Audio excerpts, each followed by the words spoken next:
Our next guest is, the reason I played that music is it's because very significant. I'd like to bring up Howard Hibbard and his wife, Jennifer Beeling. And I want to have them come up. This is a very interesting story.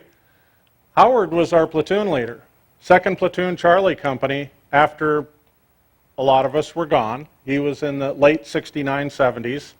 And I found him on a company roster. Come right on up here, guys. I found him on a company roster, and everything matched. And I did my magic, and gosh, I found him, and I said, so you were an LT for the platoon? And he goes, yeah. And because I didn't know him, I wasn't there at the time, I said, well, you know, a bunch of the guys get together and we have a reunion. And he goes, well, that would be kind of cool. I wouldn't mind coming. And he says, I wrote a book. And I go, you did? He goes, yeah, about Vietnam, about the company, about the platoon. And I said, no kidding. And he said, yeah. He said, do you think, oh no, yeah, I'm taking mine, because you might want to grab it. So I was in communication with them, and they agreed to come, and I was tickled about that. But I said, well, when's that book going to be done? And they said, well, we don't know if it's going to be done for the reunion, but we would really like to have you read it and do a review on it. And I said, well, you know what, that might be a good idea, because, you know, I wouldn't want to have you bring something and then have the guys have it be a flop. You know, so I said, if you'll agree to send it to me, I'll read it and I'll review it. It's called The Coloring Book, which to us means absolutely nothing. The Coloring Book, crayons on the helmet.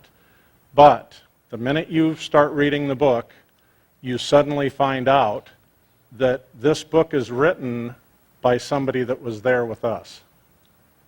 You know, we've all read books about Vietnam, and you can tell that a lot of the guys that write them were not exactly out there doing it. And Howard's book is so intriguing and it's so good. It was one of those I couldn't put down. I just sat and I kept reading and reading and reading, and it got better and better and better. And then I started emailing him, and I'd go, Jesus, I sure hope this happens. Or I wasn't jumping ahead, and he goes, just hold on. You know, and uniquely, we had Larry Lemire, right? Machine gunner. Tried to shoot Odie out of the helicopter remember he tried to shoot him down at the bridge? In his book, he has Lemire, who is his M60 machine gunner, who shoots a helicopter incident. That's all I'm going to say. And I'm going, this is freaky. How's this whoa. And then there's another character that reminds me of one of our guys, and another, and another. And I'm going, Howard, did you read my journals or something? Yes. I mean, this is freaky. And I read this book, and it's phenomenal.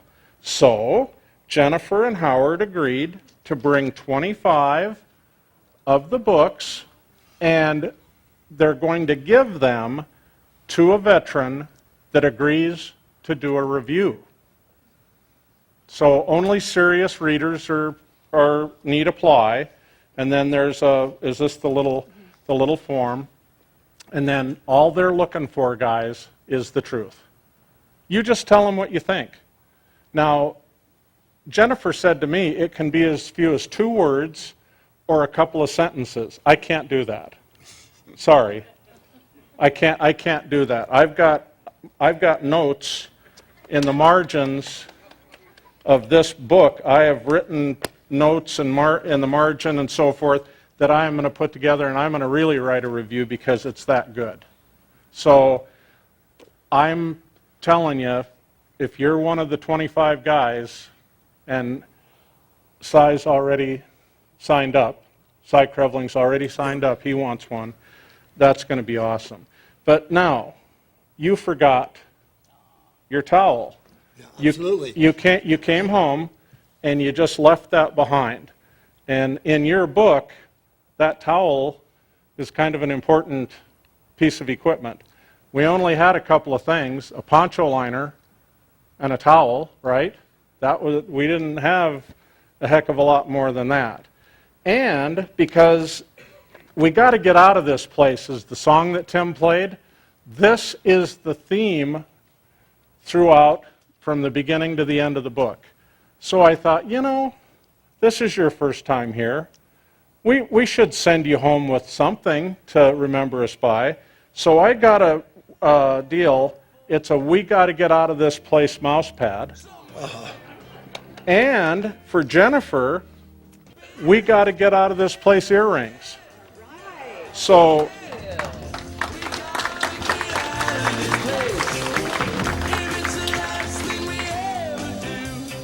and in the book, you didn't mention that you remembered to bring your P-38 home. Oh, thank you.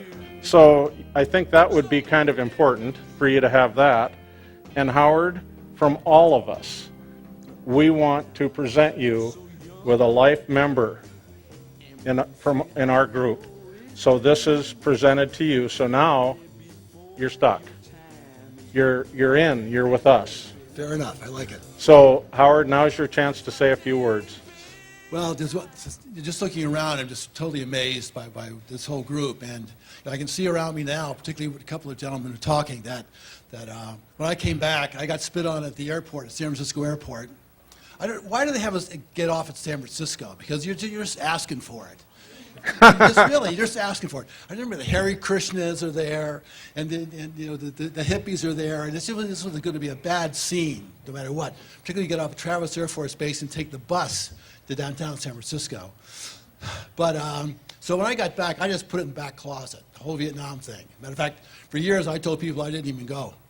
I said, hey, I missed it out. I deferred my way out of it. And then all of a sudden, I kept having this thing about wanting to write this book because. And just a short thing to say, in 1967, in a blinding act of stupidity, I went out and got a G.I. Joe coloring book and a half a gallon of bourbon, went back to my fraternity house, colored in the coloring book pages with my fraternity brothers, got drunk, and joined the Army. I wanted to write something to the children of the world to never, ever disrespect war like that. We just color in things and somehow think there's any relevance to what's going on. So that's one reason for this book. But then when I started writing it, my post-traumatic stress started just coming out. And then finally I was diagnosed in 2011, and it really totally incapacitated me. And I think someone over here was, going through the same thing. And thank God for the vet center down in Palo Alto, in Redwood City, and the Palo Alto people. And they've really brought me around. But I can tell there's a lot of us that are still walking around wounded. And it's still it's really comforting to see everyone here. I wasn't prepared to talk. But hi, I'm Jennifer. It is wonderful to be here today. It's been quite a journey to get here. And I mean that from an emotional perspective. Although, we did leave home in San Francisco at 10 a.m. and didn't get here today until 2:30 a.m. But anyway, I just love the warmth and compassion and openness and honesty of everybody here. It's really a privilege. Thank you so much. What's your dedication? Oh, okay. Well, it's one thing to have died there, but it's another thing to come back and live with it. And so I want you to know that this book is dedicated as follows. To those lost souls of the Vietnam War, my respect and compassion. To the survivors living with unexpected adversities. And I will tell you one little more bit about the book. Howard's is just retired as being an attorney. So this book is his, well, it's a fiction, but you have to say fiction, but it's about this attorney Vietnam vet, and he is really struggling with a lot of things in life, as well as everything keeps coming back to Vietnam. And the ending is so phenomenal. I mean, I'm not going to say anything about the ending, but it's a guy that you're going to just go, holy crap, you know what, I'm pulling for you. I mean, I'm pulling for, not only because he's one of us, but because I think this guy deserves a break. you know, things have happened, and things have happened to all of us.